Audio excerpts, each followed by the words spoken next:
The Dragon Ball series has become a home to many video games over the years, predominantly fighting games. And being a licensed franchise, they range from awful to decent, and even astounding.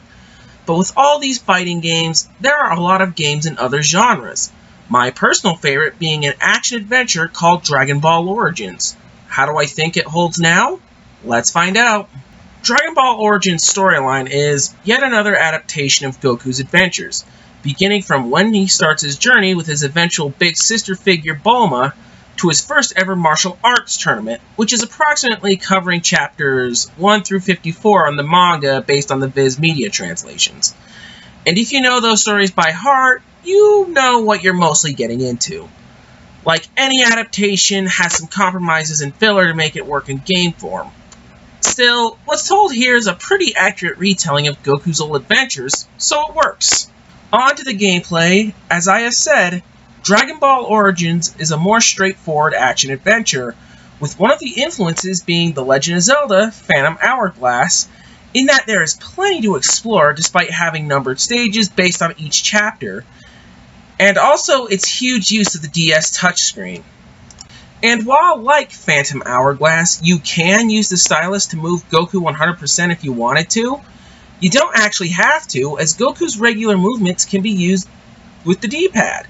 Or, for 3DS owners, the circle pad, which in my opinion feels better even if it's still a glorified D-pad.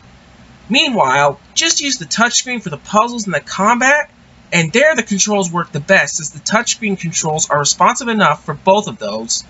Meanwhile, main face buttons are reserved for camera work, which I felt isn't that necessary anyway, as between the action of beating up lowly enemies to bosses, the camera works fine.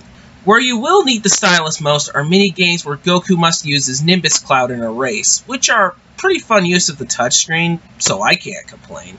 Visually, and though even some of the worst anime licensed games do a decent job at graphics that look like their source material, this game isn't too much different. Sure, it's aged a little bit as you notice the pixels on the models and environment being on the Nintendo DS and all, but it still looks fantastic for its hardware. I got to give a nod to the soundtrack and using the synth. Developer Game Republic is able to make an original soundtrack that fits the game nicely. One thing that's a shame though is that the European and Japanese versions contain the classic Dragon Ball theme, which is somehow missing in the North American version. The key theme they composed for it isn't bad though, but still, that's missing some iconic music from Dragon Ball history there. As for the sound effects, they fit well enough into Dragon Ball's wacky nature. Plus, the North American version features small clips from the actors of the Funimation dub of the series. The only real major gripe I have is a little bit in the replay value. For me, the levels are fun enough for a revisit to beat scores, but if you're a collector of virtual in-game items, this one's going to be a bit of a drag. Overall, Dragon Ball Origins is perhaps my all-time favorite Dragon Ball game to this day. Great looking visuals to match the source material with a great story mode almost just as faithful, fun touch controls, and a great soundtrack.